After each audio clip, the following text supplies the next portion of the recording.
Okay, so 7 patenting tips. And some of these are a bit discouraging. So a patent is actually easy to get if you have a lot of money. Your idea may be sort of a harebrained idea, but if you throw a lot of money at your attorney, they will eventually come up with something that the patent office will issue as a patent. It may have the weakest possible claims, but you can come up with something that meets the legal requirement for claims. So that's why there are going on 8 million patents issued by the US Patent Office, and most of them have never gone anywhere because people have spent a lot of money getting patents. So it's not that difficult to get a patent if you spend a lot of money on it. And in addition to that, once you get the patent, unless you can enforce it against infringers, it's of no value to you. Okay, this is an important concept for you to think about. The value of a patent is not your ability to obtain the patent, but that your patent can stop people from infringing on it.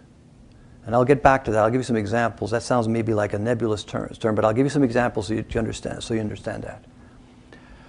And it's related to this. I mentioned that there's 3 kinds of patents. There's composition patents, there's apparatus patents, and there's method patents.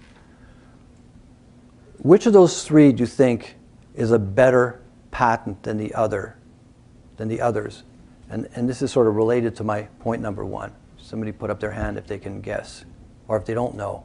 You've got 5 patents, so put your hand down and let's see if somebody else can give me a suggestion who's got fewer patents than this gentleman. Anybody else want to make a guess on which of these 3? If you have to choose between a method, apparatus, and composition patent. I think apparatus method would be a better approach because the others are kind of easier to infringe. Because when you have an apparatus, you have all the documents associated with it, your drawings, etc. But if you have a composition patent, somebody else come and say, I have a similar compound like that. For example, it's a chemical composition. So it might be something similar so that you cannot. Okay, the gentleman's answer is the composition patent seems pretty weak because there might be a similar composition. An apparatus patent seems better because you can sort of put your arms around it. And your comments on the method patent type? It's even more blurred. I don't That's know. pretty blurry. It's much weaker, I think. Okay, so this is the best one to get. I'll give you an example why. Composition patents are the best ones to get. Apparatus patents are okay, not quite as good. Method patents are really problematic, both in terms of, well, in specific in terms of enforcing them. And I will give you the example. Your reasoning was quite reasonable, but let me throw out some elements that may not be obvious. Let me take the example of a photovoltaic panel, okay?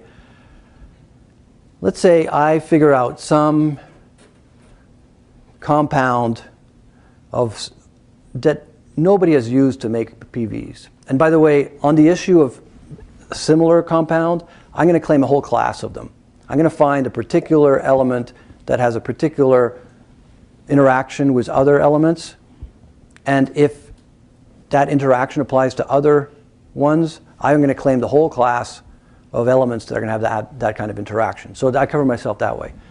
But then I ship PV panels that are made of this material, and somebody else is shipping them. I can buy that person's panel and take the cell and do a chemical analysis of it and say, that person is using the material that's in my patent. I can prove infringement very easily.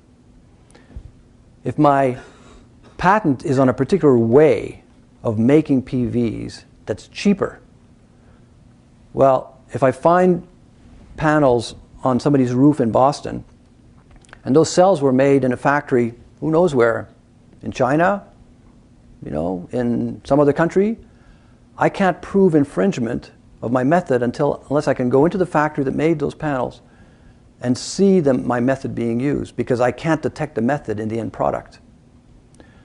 Also, methods tend to be fuzzier. The person says, well, my method is not exactly the same. His method has got the following steps. I don't do step number 3, and step number 4 I do differently. Compositions are much more black and white. Apparatuses are a little bit less. Methods are problematic and methods are expensive to get. I'll get back on, there's some other aspects that talked on this point as well. So the best way, by the way, now I have to say this, to keep an invention, a valuable invention, protected is to keep it secret. The patenting system is a description to the world about your invention.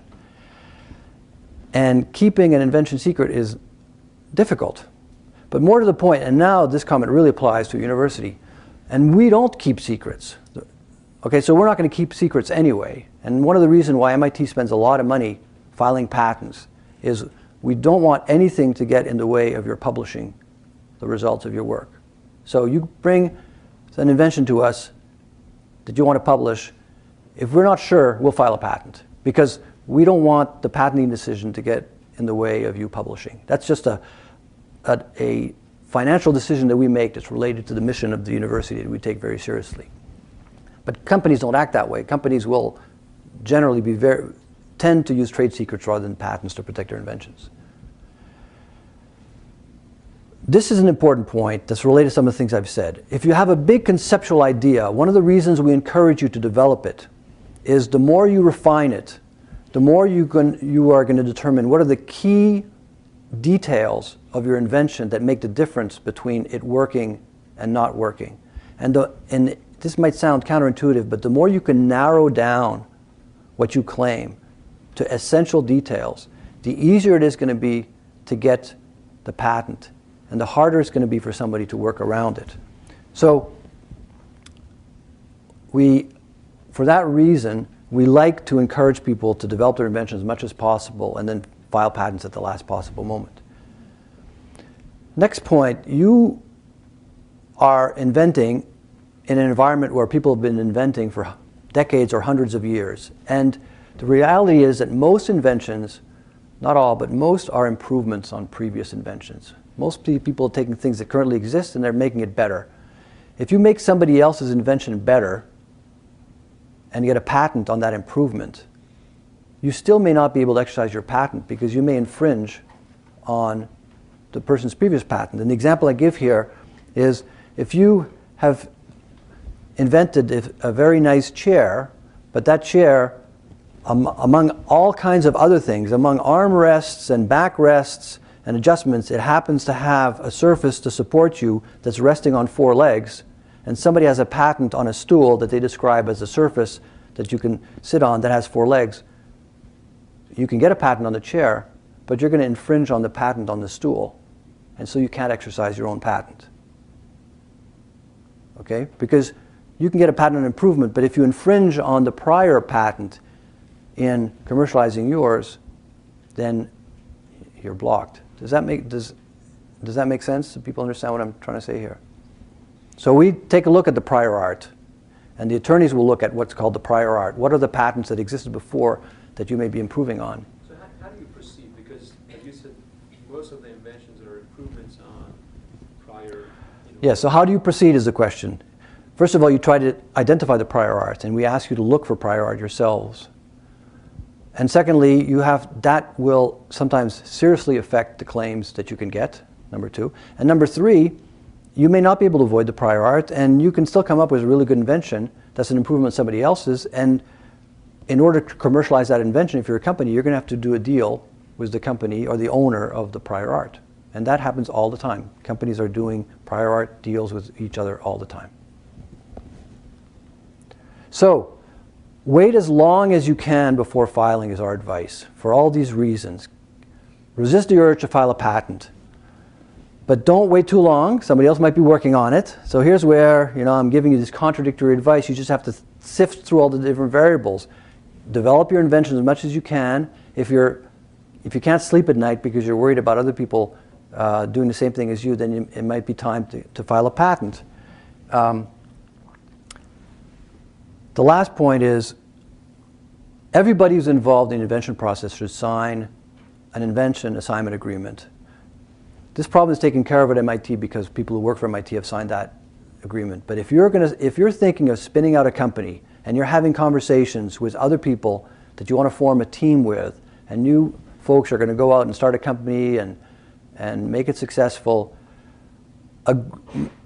execute invention assignment agreements to the company early. Believe me, when a really valuable invention comes up, people are going to come out of the woodwork saying, hey, I'm a party of that invention, and I haven't signed any kind of agreement with the company. And you'll be surprised that your best friend might do that.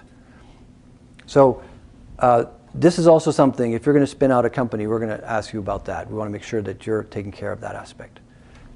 Okay, this is my advice on filing patents, things to think about. And again, things that we think about. If you come and talk to us about these issues, we won't forget any of these points. Okay, patenting process can take 3 or 4 years.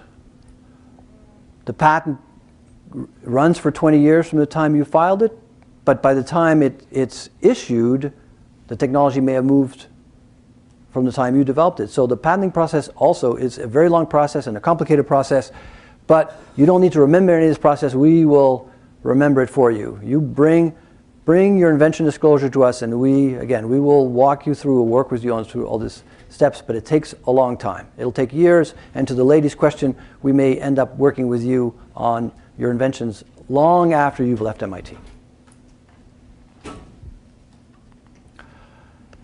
I want to talk a little bit about provisional patent applications. That's a very useful but not entirely favorable aspect of the US patent process, and doesn't exist, I think it doesn't exist in any other country. I may be wrong, there may be 1 or 2, but none of the major countries have provisional patents like we do.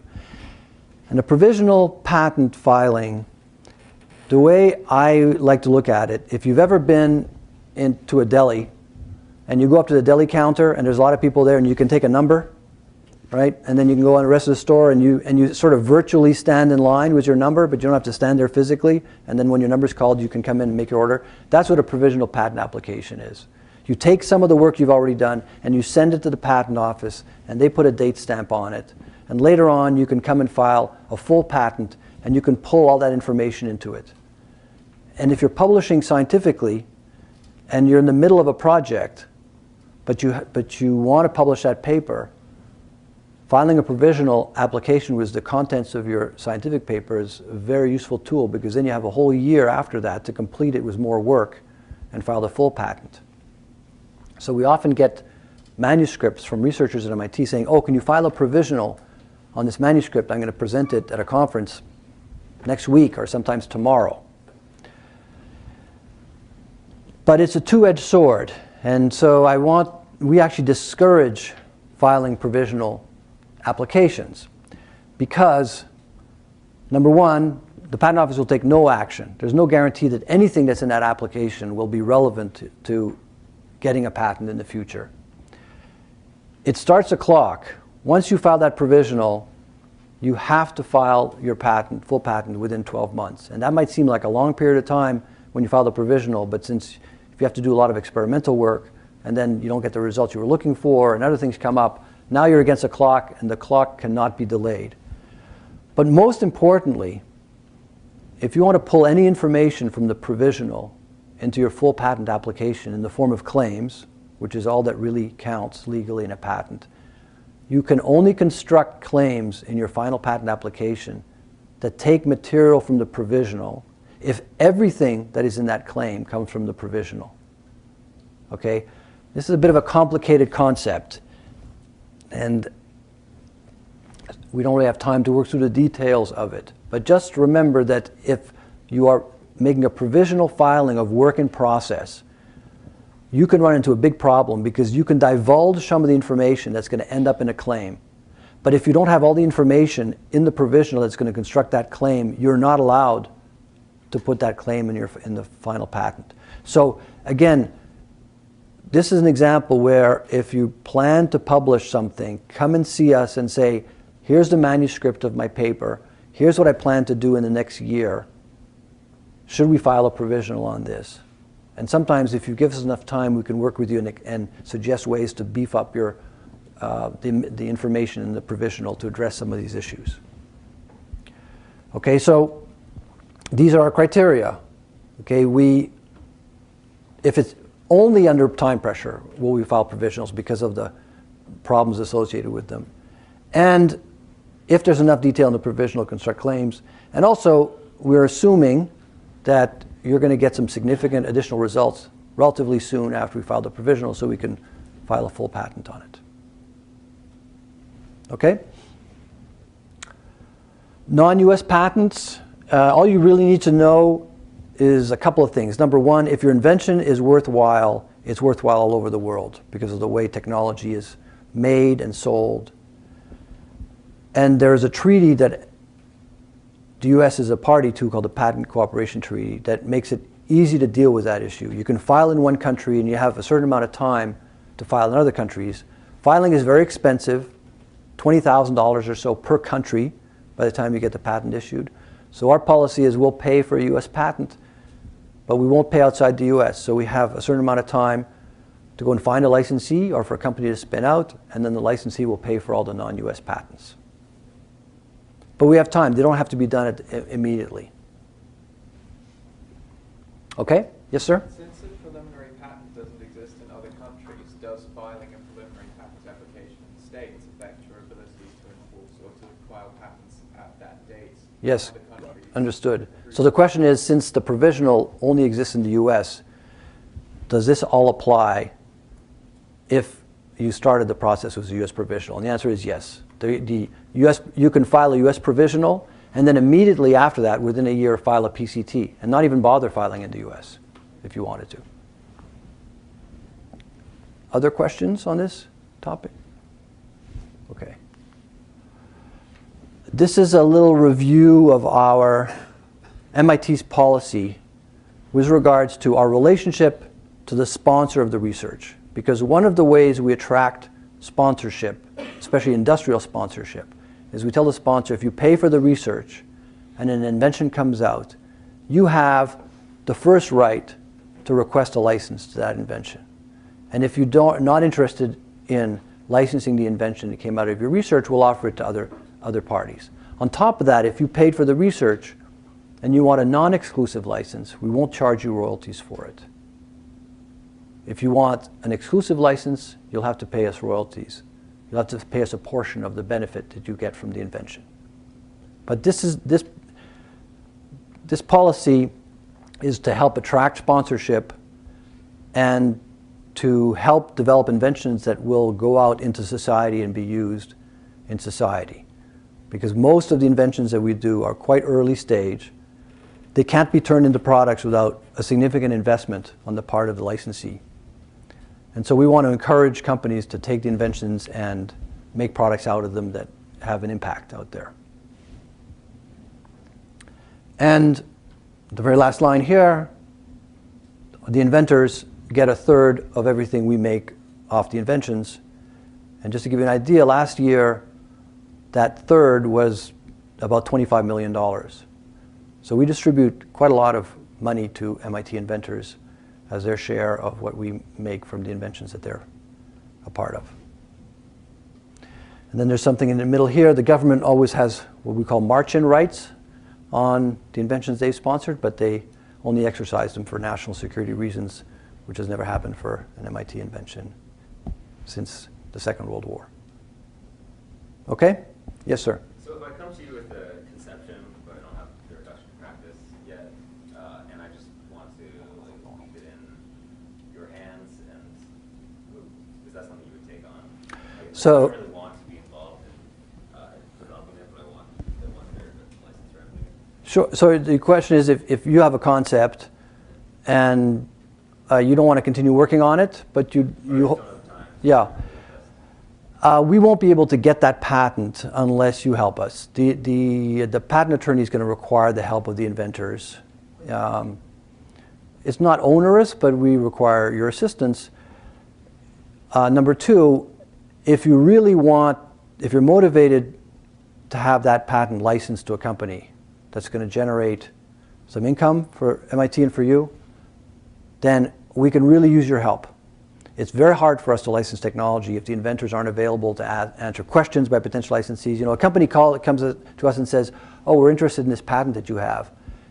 Can we talk to the inventors about we have some questions about the technology, and we're not close enough to answer those questions, and their R&D people might want to talk to inventors. If our inventors will answer the phone, it's more likely that patent's going to be licensed than if it's not important to them.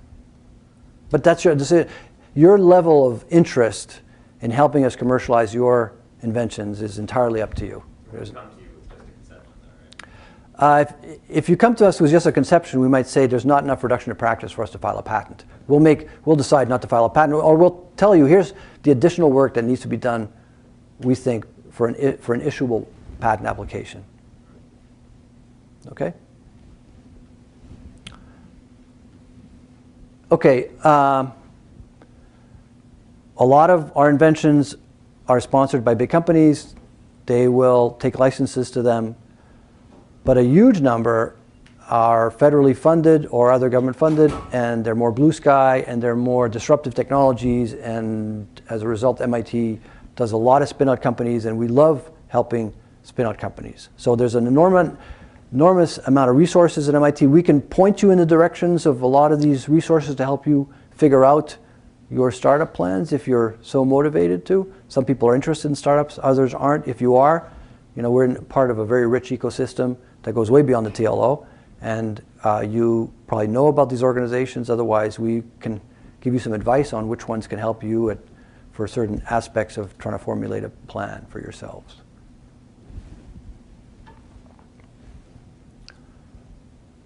Okay, let's say you want to spin out your startup company, and in order for you to spin out a startup company, you're going to need exclusive license to this invention, right? Which makes sense for a startup company. So let's talk about that. Well, some of you have seen or read the movie or read the book Catch-22, or you know the expression, but you're faced with one of these problems where every possible solution to the problem brings you back into the problem. And specifically, we will not issue an exclusive license unless we know that we're issuing it to a potential licensee that has the resources to exploit the technology, right? Because we don't want an exclusive license held by an entity that's just sitting there doing nothing. So you have to get some support before you can get an exclusive license. But you're not going to get the support of investors. They're not going to put money in your company until you have the exclusive license, right? So this is the catch-22.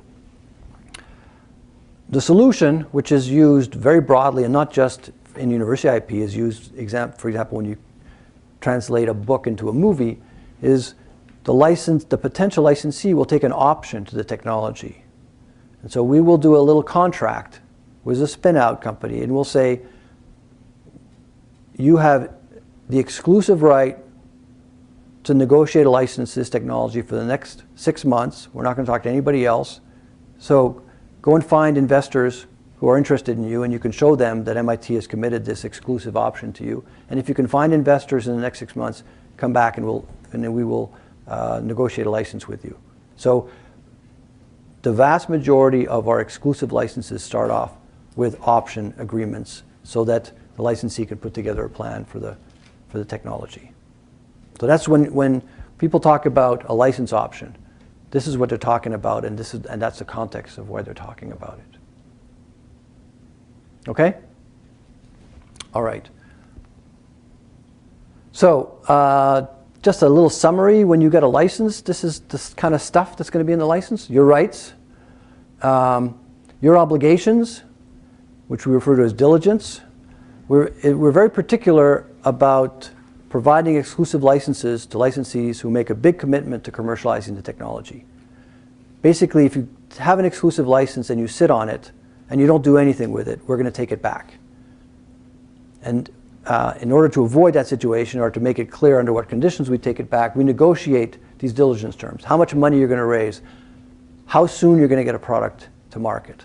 So an exclusive license carries a lot of obligations to demonstrate that the exclusivity is warranted. And then we want to share in the benefit of the license, particularly through royalty, which is generally a few % of your sales, depending on the value of the IP that's negotiated with you. If you're a startup company, we'll take some equity in your company. But we do 25 startups a year out of MIT. We do one every 2 weeks. We have and they work. We don't run into big problems. We have a well-designed system. The investors know, all the VCs in town know how we do it, and all these negotiations are usually quite smooth. And then there's a bunch of fine print, which is the reason why you want a corporate attorney if you're starting your company. And we can, by the way, suggest corporate attorneys for you who can look at all this kind of stuff. Can you assign the license to another company if they acquire you, for example? Who's going to deal with infringers? If infringement comes up, is MIT going to go after the infringers? Does the licensee go after? All of these are details, but people who do contracts know all these details. But anyway, so these are sort of the sections of a license, so you have a sense of what's going to be included in a license agreement. Okay, I just want to spend a little bit of time. This is not really the key part of this, but I wanted to give you some thoughts about raising money. Okay, because raising money is a big black box for inventors often. And before I came to MIT, I spent about a decade raising money for startups as a consultant. And so maybe I can share some of my thoughts with you, but also so that you have a sense of what are the key factors, because really one way to evaluate whether your invention is useful or not is to ask yourself, can I get somebody to write a check to me to get a piece of this? Because that's what really it's all about. So I wanted to just talk a little bit about raising money so that those of you in the audience who are thinking, maybe I might want to start a company, will realize that this is actually not as mysterious as you think. It's not easy sometimes, but it's not mysterious. And the way I thought I would do this is this slide and the next slide are actual totally unretouched slides, except for the name of the company was up here in the corner, of a startup, an MIT spinout that had already gotten investors interested, that came to us and they wanted to do a license. And I thought this would indicate some aspects of raising money that I think might be useful to you. So, so this is one of the actual slides they brought. And as you can see, this was in late 2008. They came to see us. And they were going to do $1 million of revenue in the very next year and then just go through the roof. This is quite optimistic, although, by the way, the investors don't really care. They know that those numbers are going to be optimistic. They know the inventors are sometimes unrealistic in their expectations about how quickly they can develop the business. But anyway, so that's the top line. And then details that are very useful.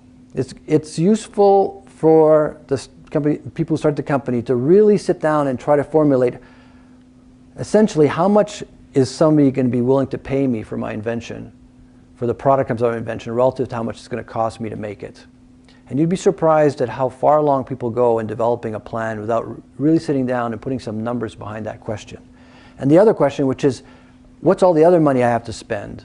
I mean, how many people do I have to hire to make this happen? So this is very useful to have right from the very beginning. So that was good to see that. And then they told us, here's what we plan to do. We're going to raise $750,000 right now, right, just before we get started, to get us started. And then we're going to get going. We're not going to make any money in the first year. Our expenses are more than our revenue. So we're going to raise $5 million sort of 9 months into 2009. Okay?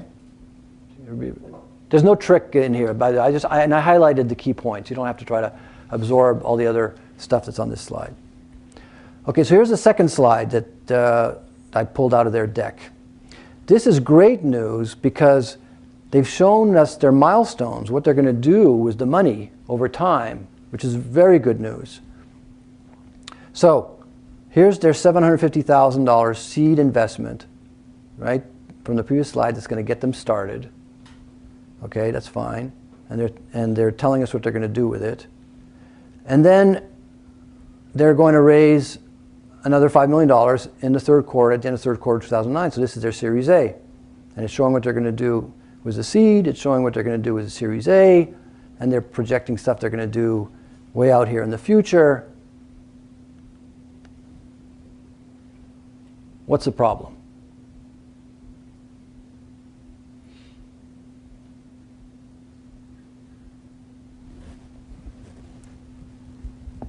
See, I invited all you guys here to sit and listen to me talk, and then I figured that at some point I was just going to throw one of these MIT lecture questions at you. Yes, sir. You're not actually presented with the novel idea? Oh, great question. You're not presenting the novel idea. I'm talking about, I've switched horses. I'm not talking about invention-related stuff. I thought I'd talk a little bit about raising money for your company. Yes, let's assume the IP is, it's our IP that we're going to license to them. We think it's good. So there's no IP issues here. But thank you for that question. Yeah, the problem is not related to the IP. Yes, ma'am. They're raising the $5 million before actually finishing the first part, which is the pilots. They are raising the $5 million before finishing the pilot. They need to show results. And so, okay, so you're the investor, and I come to you and I say, I need $5 million right here. And you're going to say, and where will you be? And I say, oh, I'll be almost finished demonstrating that my technology works. Not quite there, but almost there. But I want that $5 million anyway. You put your finger right on the problem. This is their first important milestone. You can tell, I mean, I don't want to read too many tea leaves here. They figure they're sort of going to know by then so they can start the volume production when the pilot's not completely finished. But here, we don't know. Okay? There's no way an investor is going to write a check here. They're going to say, you know what? Come back and see me here, and I might write a check. So good for you. That's exactly right. That is the important milestone. Okay? And you can't raise money until you have completed a milestone. Okay? What about the B round? They got the same problem. Look what's going on in the B round. They're developing their second application, and they haven't yet started pilots. So we're going to move the clock forward. Now they're going to go back to investors and say, we need a lot more money. And the investors are going to say, well, where are you at? Well, we're in the middle of formulating what our second application is going to be. And after you give us the money, we're going to test out that assumption. I think the investor is going to say, no, test out your assumption and let me talk. And by the way, I want to talk to the customers, not to you, because we know the founders of the company are very optimistic. But I want to talk to the people who are doing this pilot, and I want to talk to the people who are doing this customer pilot. And I'll give you money here, and I'll give you money here. But you're not going to get money here or here. Okay? Same problem with the B round as they've got in their plan for the A round, which can be a catastrophic problem because they may run out of money. If they don't raise this round the way they've planned it, they may actually run out of money right here, or they may run out of money right here. Okay, so you raise money to meet milestones.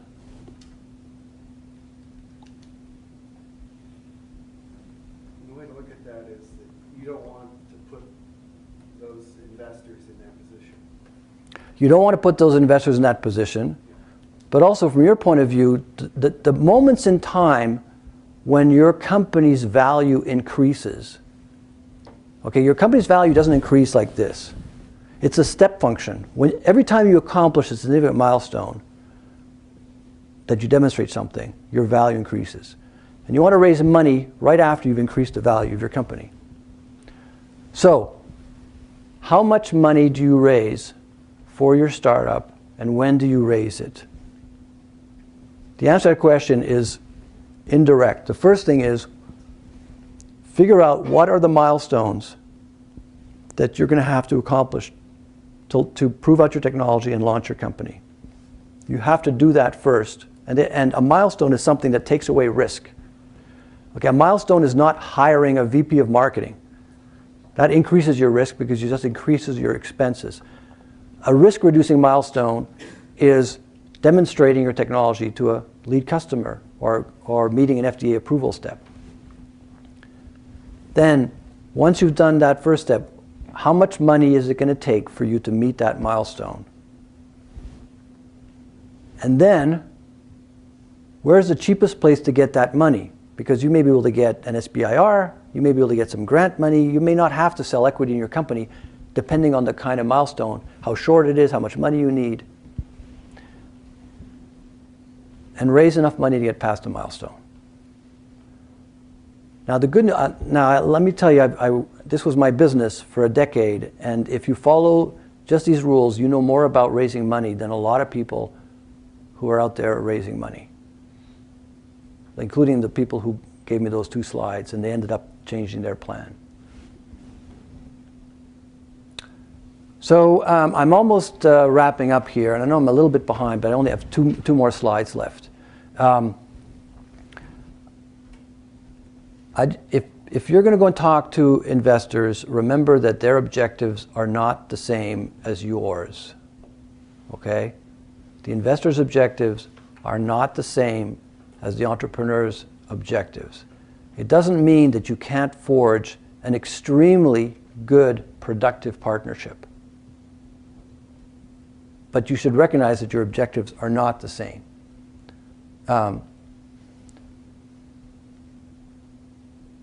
You don't want to take much risk. Okay, this is your life. You want to be an entrepreneur. You want to start a company. You want to run a company. The investor is spreading their money around.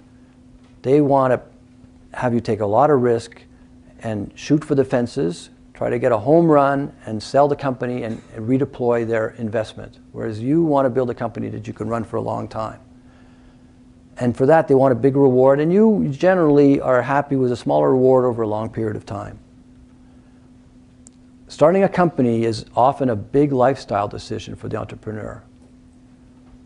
The investor doesn't care about your lifestyle. They care about the return on their investment. And that's why they might think that somebody else should be the CEO of your company. You might think, I want to be the CEO of my company because I've always wanted to be the CEO of a company. Well, they might think, well, let's see who's the best possible person out there to be CEO of the company, regardless of who invented the technology. And the last thing is, there's a rule about investments, especially multi-stage investments, that the last in is the first out. So you as the founder are the last person who's going to be able to benefit from the added value of the company, for example, when it's sold. The investors are all going to want their money back before you. And I wanted to highlight these points because a good relationship between an entrepreneur and an investor, a lot of it depends on chemistry and alignment, but a lot of it depends on being honest about what the entrepreneur's objectives are and what the investor's objectives are, and not trying to have the same objectives, but trying to ensure that you have a partnership where both sides can get what they're looking for.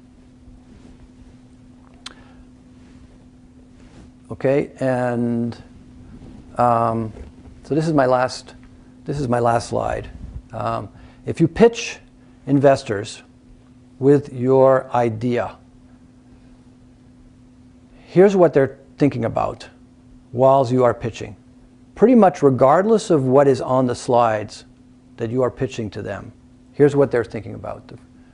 Okay, they are asking themselves whether your team has got what it takes as a team and whether you are fully committed to this venture.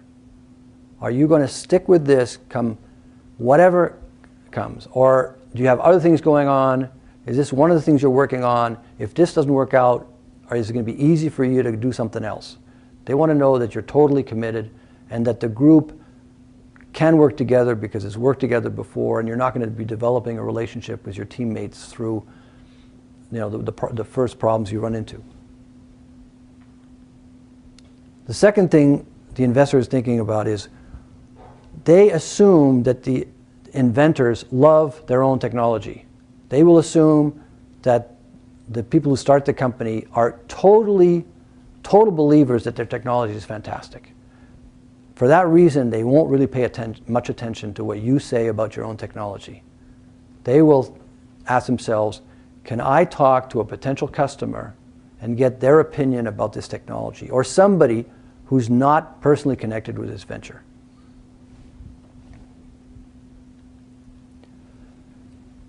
The third thing is they want to be convinced that this is going to be extremely profitable. And the reason they want it to be extremely profitable is they assume that bad things are going to happen. Your plan is pretty rosy, and bad things are going to happen, and every bad thing that happens is going to reduce the profitability of the business. So they want to make sure that you've got a product that's going to cost you a lot less to make than you can sell it for, to compensate for the inevitable problems that are going to happen. And the last thing the investor is thinking about, and it's sort of unrelated to you, is does this make sense for them? Is this the kind of deal that this particular investor does? Is this the size of deal they do? Is the return going to be over a time frame that they like to do? And investors vary a lot. Who else can invest with them? What's the exit? Is this company going to be acquired or is it going to go public? The investor needs to know that. They need to know where they're going to get their money out. The reason I put this information on the slide is I would encourage you, if you are thinking about putting together a pitch for potential investors, your pitch is going to be good if you address all these questions. Okay, you may not address them directly, but be sensitive to the perspective that the investor is bringing to it and the kind of questions they have in their mind. And if you don't address these questions directly, you need to address them indirectly. You need to acknowledge with the investors they exist, because this is their perspective on what you are bringing to their attention. Okay? All right, well, that's it. That's my presentation, and I'll take more questions. I know this is supposed to end at 2:30. I can stay a bit longer if people are interested. I'll take as many questions as you want. And I didn't want to appear negative about, we spin out tons of companies a year. We file hundreds of patents a year. We do hundreds of licenses a year, and it's all good stuff. I want you, one of my purposes here was so that you appreciate some of the things that might trip you up in this process, and you know where to look for resources, and you sort of plan ahead for them, and you avoid potholes rather than driving right through the potholes. So, and come and see us, and we have some donuts on Wednesdays. And we're right across from Mobile Pen, we're not far away. So I'll take some more questions, but people you don't feel like you have to stay during the questions unless you want to. Yes, sir. My question is, if you're licensed with MIT, and if I spin out a company and I sell... Hey, why don't you tell your question in the microphone? My question is, once you file your license here at MIT, if you start your company, you spin out your company, and then you sell out. So I get my first round Series A funding, and I sell out before Series B. Who owns the license at that point? Does MIT own more? Who owns my license? I sell out. So the license is to the company, not to you as an individual. Okay, so you've created a company that's going to license the technology, and you may be the majority shareholder in that company, but the license is to the company. So I think your question is, what happens if I sell the company? Exactly. As opposed to if I as an individual leave the company. Those are two different scenarios. If I sell I'm assuming if I sell my equity in the company, then what you're saying is, then it doesn't matter. Yes, if you sell your equity in the company, we've licensed the company, that doesn't involve us. If I sell my company, if I'm the majority shareholder. But if you sell the company, then it depends what we've negotiated. It's a great question, by the way. Our starting point is our licenses are not assignable.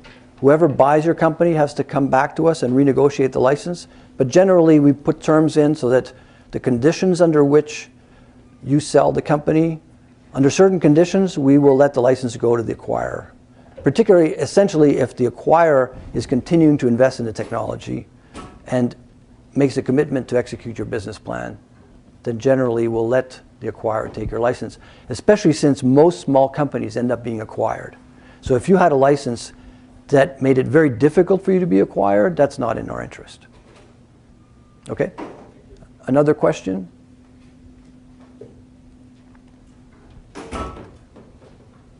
Yes? No? Okay.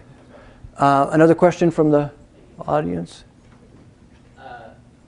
Can you explain the relationship between if you have some paper published, also at the same time, and maybe you have some similar topic on the patent? You have a paper published and you have... Yeah, if you have some publication yes? in a journal conference, yes? at the same time, maybe you want to file a patent for it. And you also want to file a patent, so you have to file the patent before the paper publishes, because the publication of the paper doesn't meet those criteria of, to specific individuals and to perfect the invention. So the patent has to be filed before the paper publishes. But can they be the same content? They can be the same content if, for a provisional patent application, they can be the same content if what is in the paper can be used to construct claims. If you're going to do a full patent application, then the paper will not meet the requirements, because there's other information that has to be in the patent application, including the formulation of the specific claims.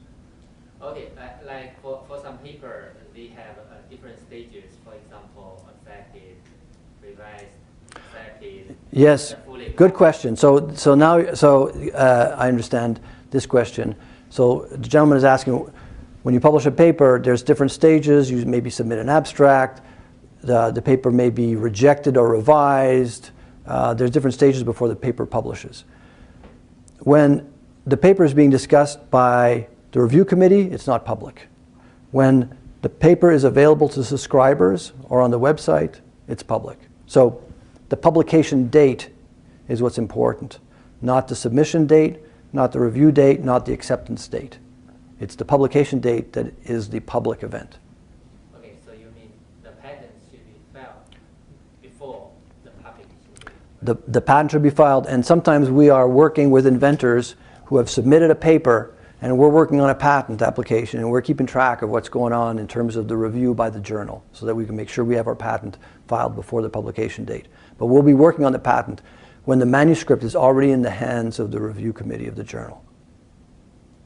Okay? Yeah, I have another question. It's like when you submit a manuscript to some journals, they ask you for some other, like related manuscripts or related, like your patent content. For example, your patent content suppose your manuscript for some journal conference paper. So the question is, some journals ask you for supporting information? The reviewers in the panel, they may need it because they are correlated. So they want to see what you're planning to file as a patent application in parallel with a journal? I've never been involved in that particular situation. I'm sure it exists, but that's not something that we're consulted on about. And I don't have an answer for your question. So you're saying that the journal wants to see what is the related patent application that you're working on that is in parallel with the manuscript you submitted to the journal? Is that, did I understand your question? Maybe a little different. It's like you have a manuscript for you submit to the journal for review. Yes. When the reviewer look at your manuscript, they say, "Oh, this looks like you have some other technologies used in this manuscript, but not published. It's maybe your future patent. You didn't put in the manuscript." Yes. So if they want to review it, they say, "Oh, I need a support." I see. They want to make sure that you're giving them all the information? Yeah, yeah. I can't give you advice on that situation. Yes? The Postdoctoral Association is organizing a networking event with venture capitalists. Yes. So I was wondering, what's your advice for us postdocs when talking to those VCs? Yes. So I'll repeat the question. Thank you. If you're invited to a networking event where there are going to be some VCs, and for the opportunity there is obvious, so you should be very clear. First of all, I would rehearse a little elevator speech, something that you can say in a minute that really, most people can't talk extemporaneously that quickly, and it's worth having a little bit of a script of what you would say. But in a short period of time, you can say, here's the problem I'm working on. Here's how people address this problem today. And what's different about what we're going to do. And finally, why do I know that this could be profitable? What do I know about the economics of this? And you can hit those 4 buttons in like 90 seconds. Okay, what's the area I'm working on? How are people doing it? what's different, and you can see that in sort of generalities. Why is our approach different, and how do I know that there's a real economic value here? And I would write down a 60-second speech, which is like 2/3 of a page. And this sounds too much, but I would memorize it. And then that's how I would introduce myself to the VC. And then when they start asking you questions, then you can sometimes say, look, we're working on a patent application. I can't answer that specific question. Did I answer your question? I would take that approach very clearly, as if you were a politician working a room. And is signing an NDA agreement before the event enough to protect any type of sensitive information? Is signing an NDA sufficient? Well, investors don't sign NDAs. And it's impossible for them to network if they're tied up with NDAs. So generally, I wouldn't even pursue that. Investors just practically, if they're in the networking environment, they can't do that. And if researchers really push them to do that, it sort of turns them off. So my approach to NDAs would be, you should always start a conversation without an NDA and advance the conversation as far as it can go until the conversation is blocked by the lack of an NDA. Rather than start off with doing an NDA, because you might spend time doing an NDA and then in the first conversation you realize you're not really interested in doing this business with this person anyway. So have a non-confidential conversation, and if after a while both parties are going, really, I want to do something with that person. This is special. And then, so that's the approach I would take. Thank you so much. Yeah. Did you have your hand up or no? I guess just if you had cautions to them about what they really shouldn't be discussing, whether it's their MIT research that they're doing under the supervision of a faculty sponsor or some idea they're kind of this percolating, sort of where does that line start and stop in terms of the... Yes, so, well, I guess there's three parts to it. The first part is journals like to publish things that are novel. So you shouldn't talk too much about something that you plan to publish in a journal anyway, because it might make it difficult to get a manuscript accepted by the journal. Number two, sponsors will sometimes give us confidential information, and we have to be careful about what we talk about that's based on information that we got from the sponsor as opposed to the results of our work, which we never keep confidential. And then, if you talk about it too soon, we may not be able to file a patent on it, which is a good example of, if you're in that situation and you're saying to yourself, boy, this is a good example of when you should call us up and say, I have these questions for you. Let me describe my research and the kind of people I'm interacting with and what they're interested in, and come and talk to us, and we can give you advice on what you can talk about and what you can't talk about.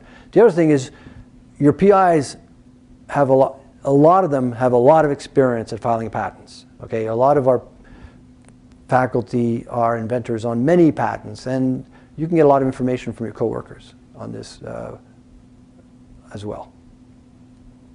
Yes, ma'am. I just have a follow-up question about VCs and how soon to involve them in anything.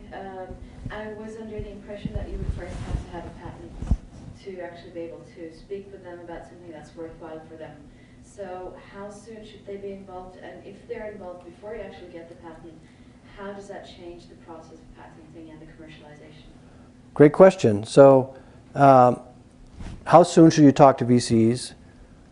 And number two, what is the impact of the conversations on all the next stages in the process? Some VCs will be what are called seed investors, which is they are willing to make the very first investment in a company. Others won't. So first of all, if an investor shows interest in what you're doing, you might as well answer their questions. Although they love to fish around, and by the way, they may be very interested in what you're doing because they are already an investor in somebody else who's doing something similar. Okay, so you have to watch out. You can be taken advantage of. You can be talking to an investor who shows an enormous amount of interest in what you're doing because they happen to already be invested in somebody else doing the same thing as you are, and they are curious.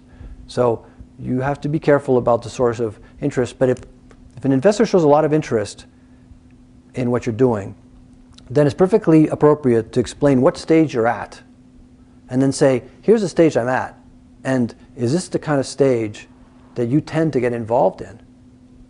Right? Because some of them are very early stage investors. If it's before a patent has been filed, you can say, oh, so you're a seed investor. You like to be sort of the first investor in a company. That's a perfectly reasonable question, and that'll show the investor that you've got a good sense of the landscape. So if it's the kind of investor who gets involved early, there's nothing wrong. The best spin-out companies that have come out of MIT, there's been a lot of buzz about them, and by the time we get the disclosure from the inventors, there's already investors who are circling around this group. So I hope I gave you some advice that's useful to you. It's sort of it depends on the situation. You should really trust your gut feeling about the interaction and the source of interest of the person, if the interest is real or if it isn't. We can usually pick up a lot from people we talk to about, and just trust your feelings about the interaction. Any other questions? Are we done? Okay, well, thank you very much. I enjoyed doing this. Good luck to all of you, and we look forward to seeing you